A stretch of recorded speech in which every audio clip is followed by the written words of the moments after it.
मौलाना जलालुद्दीन रूमी रहमतुल्लाह अलैह मसनवी शरीफ में फरमाते हैं कि एक कांटा रोते हुए अल्लाह पाक से अर्ज कर रहा था कि मैंने सुलहा की जुबान से सुना है कि तू सत्तारुल अय्यूब है, यानी ऐबों को छुपाने वाला है। तूने मुझे कांटा तो बनाया है लेकिन मेरे ऐब कौन छुपाएगा।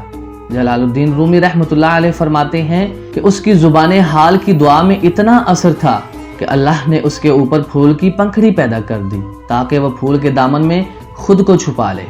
बताइए, गुलाब के फूल के नीचे कांटे होते हैं या नहीं? मगर बागबान इन कांटों को बाग से नहीं निकालता, बाग से उन कांटों को निकाला जाता है जो खालिस होते हैं, जिन्होंने किसी फूल के दामन में पनाह न ली हो। इसी तरह जो अल्लाह वालों से नहीं जुड़ते उनके लिए खतरा है, लेकिन जो गुनाहगार अल्लाह वालों के दामन से जुड़ जाते हैं एक दिन उनकी बरकत से वो भी अल्लाह वाले हो जाते हैं। दुनिया के कांटे तो फूल के दामन में कांटे ही रहते हैं, लेकिन अल्लाह वाले ऐसे फूल होते हैं कि उनके दामन में रहने वाले कांटे भी फूल बन जाते हैं। अल्लाह ताला से दुआ है कि अल्लाह ताला हमें भी अल्लाह वालों की सोहबत में रहने की तौफीक अता फरमाए।